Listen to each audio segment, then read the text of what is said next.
So close. Hey, we are all live. Hey, folks, thanks for tuning into the BAMF podcast, our inaugural episode of Owen Explains It All. And here is our high-quality intro music. 1 second, please.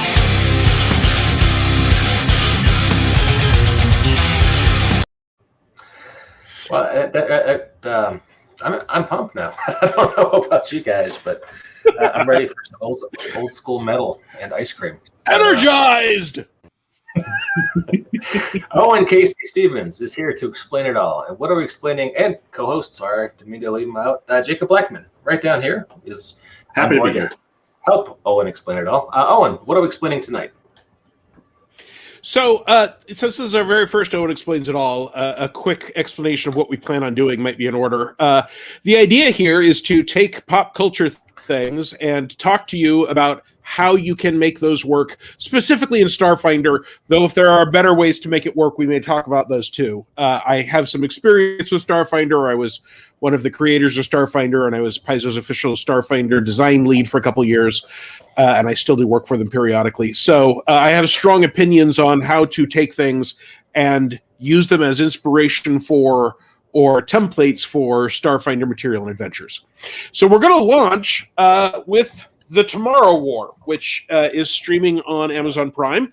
It was originally going to be released in theaters, and then all sorts of stuff happened, not the least of which was the pandemic. So obviously, since we're going to be discussing The Tomorrow War, spoilers. So if you don't want spoilers about The Tomorrow War, this is your opportunity to jump off and not hear us talk about it. One of the things I want to touch on real quick is I know the Tomorrow War is disliked by a lot of fans, and that's fine. I enjoyed it, but at the same time, I'm not saying it's a good movie. I'm just saying I enjoyed it. But when you're talking about inspiration for role-playing game material, bad material can be just as good for inspiration as good material.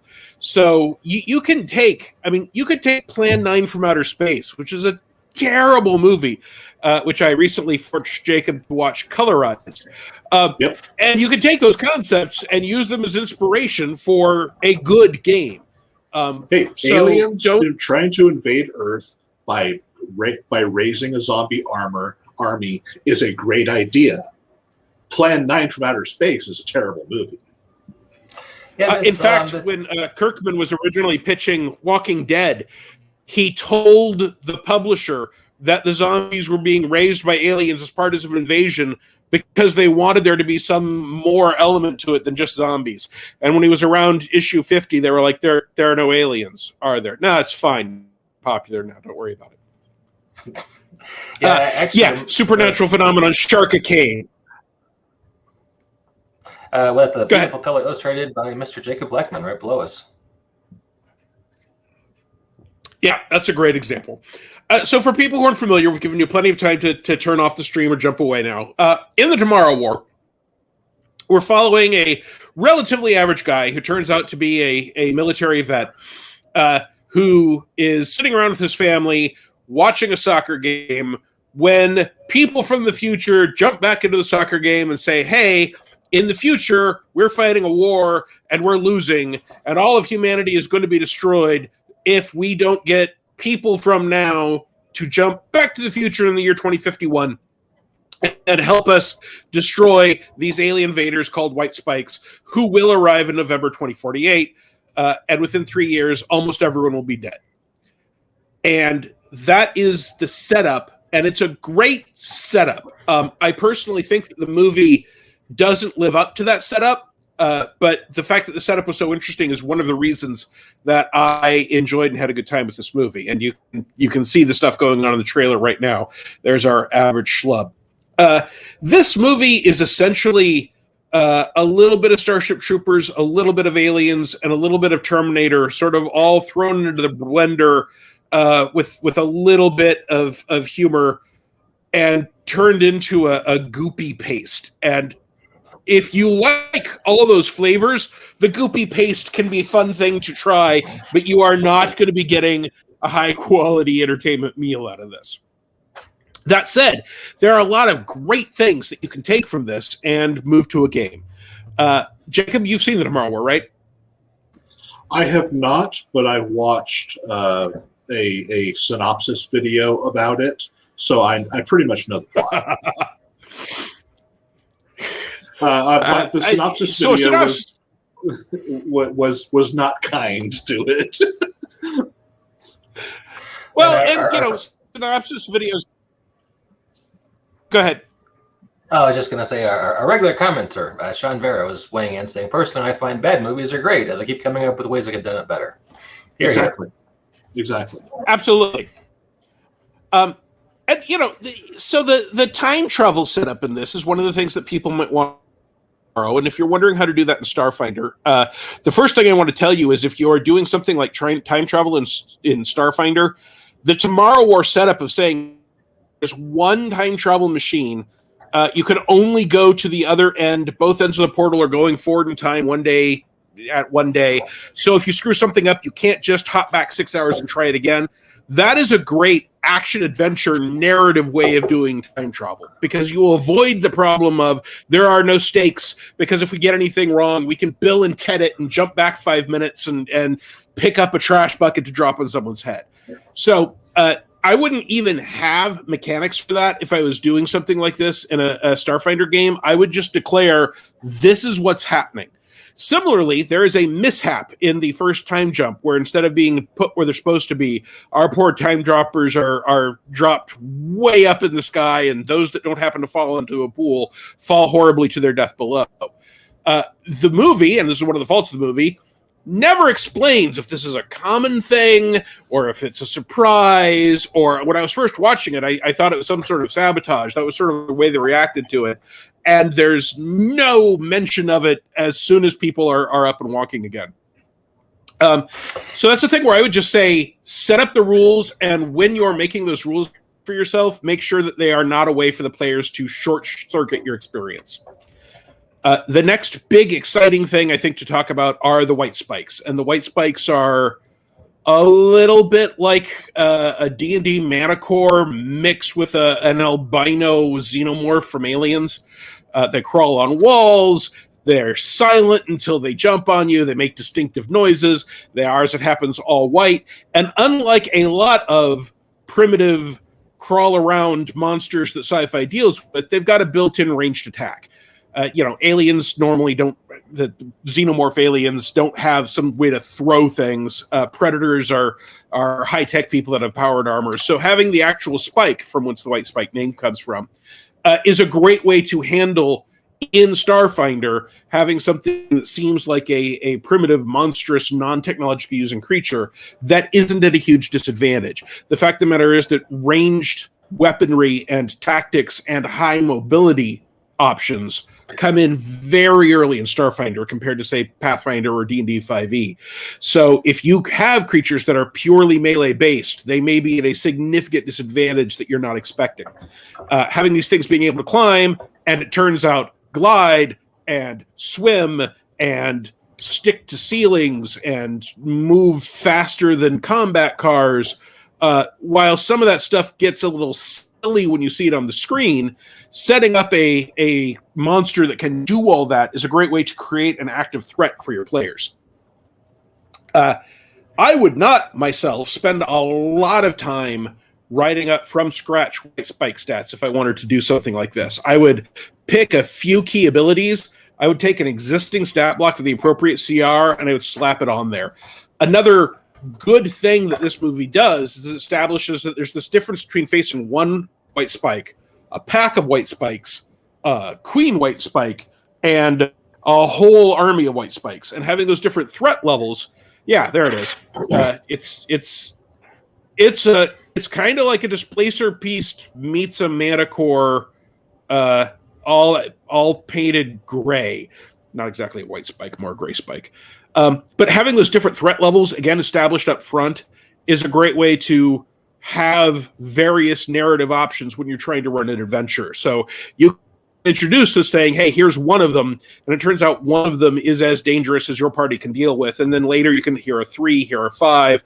Okay, I'm now using stats for an actual whole mob of them, a swarm of them. Okay, it turns out there's a much more dangerous queen, so now that you guys have all gained 6 levels and no number of white spikes is a threat against you, I can introduce this new threat. when you watch the movie, they tier the threats quite nicely. Yeah, you can we spoil the end in Siberia? Mm-hmm. We told everyone there were going to be spoilers. We might as well. All right. So Chris, Pat, and Juno's dad wind up in Siberia, and I call him Juno's dad. Maybe you know him from State Farm, and they wind up in Siberia. And if I remember, it's Tunguska. It was the Tunguska event in 1916. Was this spaceship crashed, and they wind up actually, fighting it was a specific volcano eruption. Okay, my bad. So anyway, so they're fighting. All right, volcano eruption thawed out this spaceship that had crashed there way back in the old days, and so they're there. And I forget exactly how it ends, but they're fighting through the levels of this ship. And as you said, when you mentioned they were tiering threats, because it's a lot more dangerous inside the ship than it was in some earlier. Although when they were having the big set piece on the oil rig, that was pretty intense. Remember that? Yeah, it was, and that was another case where you'd probably be using swarm rules rather than saying it's an individual white spike, right? And that's another way that you can ratchet up tension and stress on these things. There were constant surprises for the characters going through this movie. So if you plan these out in advance as a GM, you can say, okay, here's a white spike, and they're a threat to the entire planet. And then a little while later, you can say, okay, here's a pack of white spikes, and then here's the queen. But then you get to do the thing where you look at the players and you say, hey, in Starfinder, we've got sniper rifles with 500-foot range increments. So instead of 5-foot squares, we're going to use 50-foot squares. Here's the entire oil rig. And this counter isn't one white spike. This is a swarm of 50 of them all crammed into the square. So anytime I'm moving them, you're dealing with these swarm rules. And if you guys want to move more than one square, you're going to have to be able to go 50 feet in a single move. So either you're running or you're taking multiple rounds to move a square. That can totally change the dynamics, but it also means people that have taken, jump jets and flight packs and force packs and increase their speed and have high climb rates. All of that stuff has a payoff that you won't get if everything is just, hey, we're clearing this room, we're clearing this room. If you treat Starfinder like a dungeon, there are a bunch of sci-fi-like options that don't get to play. And I think that great big set piece on the oil rig is a great example of setting something up on a totally different scale that then if people have taken those options, it comes into play at that point. Yeah, it was definitely cool. For me, weirdly, there's a bunch of things you can do based on this movie. And you don't have to tell people it's based on the movie, right? You can take things like the tiering monsters that happen to be able to throw spikes and ignore the time travel aspect, and ignore the alien aspect, ignore all of that, and just look at it as here's a series of escalating encounters. And most sci-fi movies, big blockbuster ones anyway, have that here's a series of escalating encounters structure to them. And it's a great way to play into the class and level-based nature of Starfinder, that as people gain levels, things that used to be one of these things is a huge threat for us. Now you're like, okay, there are 8 of them. We can handle that. Oh, wait, why is there one that, they're normally sized large and the GM just put a gargantuan on the table? What does that mean? For me, one of the most interesting things about this movie is that some of the characters early on, as a result of shenanigans, have not received all the military training they were supposed to. Our main character has, and some other people that are deployed with him are veterans. But a bunch of people barely know which end of their rifle to point at. And that would be, in my opinion, a really interesting way to start a Starfinder game. To say, hey, pick your class, but be aware you're not fully trained in that class yet. And I'm going to be talking about this a little bit in an article that is going to come out on my blog, owenkcstevens.com, on August 3rd. So if you're seeing that August 3rd, 2021, if you're seeing this after that, you can go back and find it. But you can take these first level characters and say, okay, see all these proficiencies? You don't have all those yet. So pick one thing you're proficient with. You want to be proficient with your armor? Great. But that means you are not proficient with your rifle to start. You get one class skill. You can put ranks wherever you want, but the other things aren't class skills till you have some experience. And then you can say, look, we're still going to be doing normal experience from first to second level. And after each encounter, I will let you get better at one thing. So you all have to survive this first fight where you're at all these penalties and you're doing terribly. But if you survive one fight, then to determine, okay, what next thing are you going to get first level character would have. And then by the end of a short adventure, well before second level, the players will have had the experience of, okay, now I'm proficient with long arms. Now I'm proficient with light armor. Now I have this +3 bonus from these class skills. I've gotten better at all these things through this sort of baptism of fire. And that, for me, was the most interesting part of the movie. Watching obviously a lot of them died, but a lot of the characters had their whole narrative arc for several characters was stop being a civilian and become an interesting first level character with some survival skills. Yeah, it kind of reminded me. And I think a lot of people. Oh, go ahead. It's called Owen Explains It All. Please explain it all. No, you go. Oh, Call of Duty, like 15 years ago. Good there, man. Call of Duty, like 15 years ago, there was a Stalingrad level, and you show up as a recruit in the Red Army, and they're like, don't have a rifle for you yet. If someone dies, pick theirs up.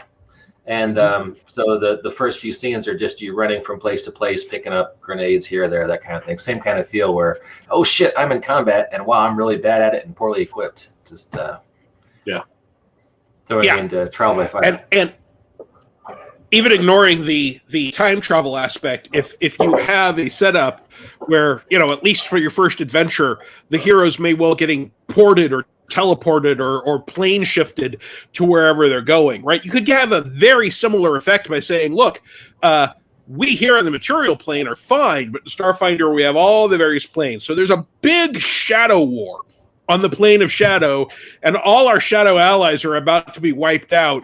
And so if the shadow plane falls, it will unravel the prime material plane. So to save all of reality, we're having to just throw troops at this as fast as possible. We wish you had time to trade you. We don't. Here's a pistol, maybe. Someone's got a med kit, we hope. Portal opens up under your feet, and there you are. You can also do the sort of thing where instead of being intentional, it's accidental, right? You can have more of the Red Dawn or zombie apocalypse sort of scenario where you just say, hey, I'm not telling you all how things get started. Pick a character class. Here are all the limitations you're looking at. And again, I'll cover how to do that a little bit more in my blog. And go.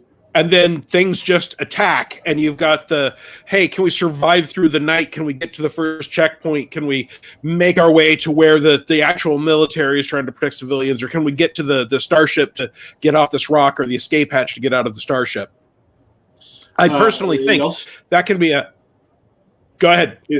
This also kind of reminds me of like would be a good scenario from the classic board game Awful Green Things from Outer Space, where you could be people, just passengers on like a cruise ship or a transport ship going from one place to another, and then like some things get on the ship and the crew apparently is getting wiped out, and the passengers have to fight these things off, whether or not you have training.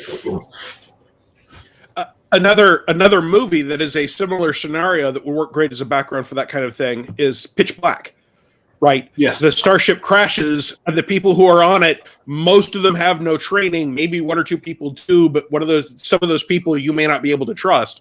And again, you've got these characters that early on don't have these basic survival skills. Then they move to a place where they are as competent as first level characters. And I think that kind of arc can be a great way for people to get really invested in their characters early on. For people that don't have a lot of experience making Starfinder characters, it can actually be useful to say, hey, you're only putting one skill point into a skill at the moment. The rest of your skill points you'll get to spend as the game goes. So if you discover, wow, stealth and perception are going to be extremely important, and you didn't know that, maybe, okay, now I'm going to start putting ranks in stealth and perception. If you've got more experienced players, you might be able to sort of sweeten the pot a little bit by saying, look, you're not going to start as a full first level character, but I will let you pick what your class skills are instead of them being determined by your class. So if you want a soldier who is in fact trained in stealth and perception and mysticism, maybe, this is a game where you will earn that through the first few adventures, and then you can do that sort of thing.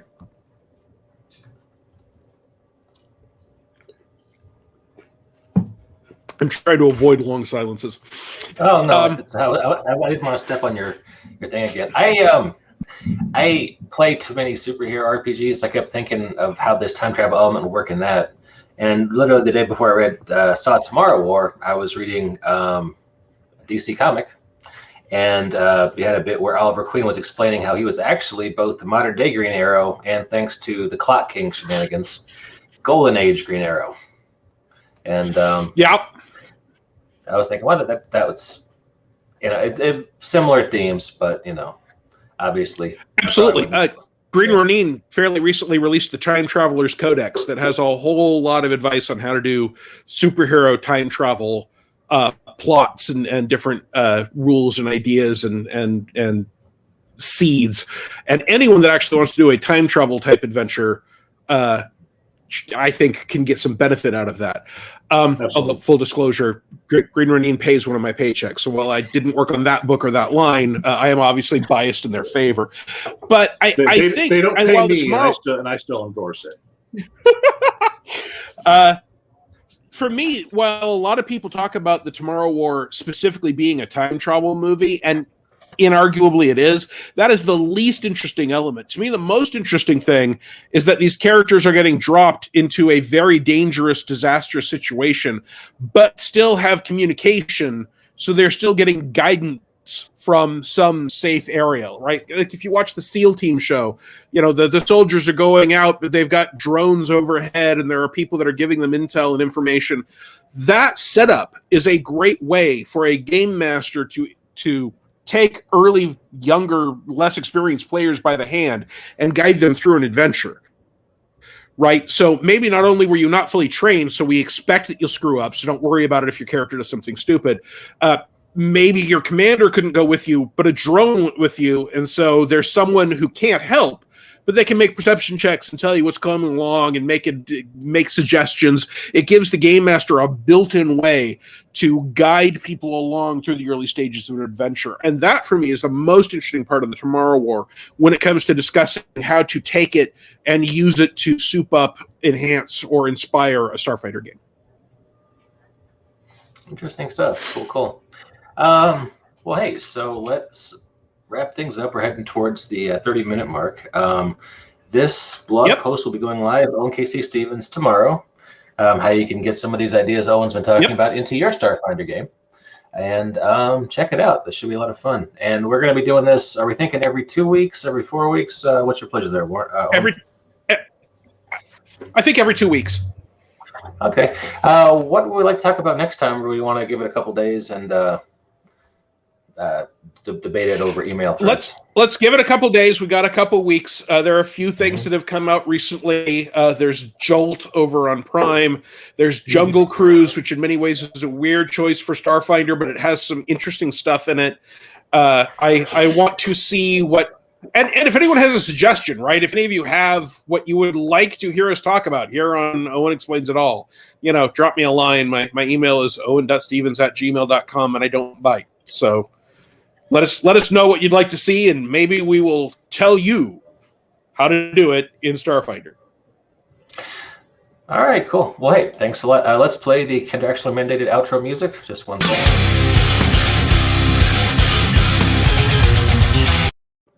Oh, I enjoyed that. So, Owen, thanks very much for coming out, sir. Always a pleasure having you on. Jacob, always a pleasure having you co-host, sir. Thanks for being out. Glad to be here. To all of our... Oh, wait, Overdrawn at the Memory Bank. Is that a movie or a book? What is that, Sean? I think we may be here a while waiting for anticipating his reply. All right, we can go ahead and Google that offline. So anyway, thanks everybody for checking this out, and we will catch you next time on Owen Explains It All. Oh, it's a movie. It is a movie. Okay. Okay, let's talk about it offline. And 1984. Wow, Sean, going way back. Okay. Well, and it's been done by Mystery Science Theater 3000. Oh, okay. Well, that's worth talking about. So, all right. Anyway, that's been the longest outro in the history of BAM podcast. We will catch y'all next time when Owen Explains It All. Take it easy, guys. Have a good one.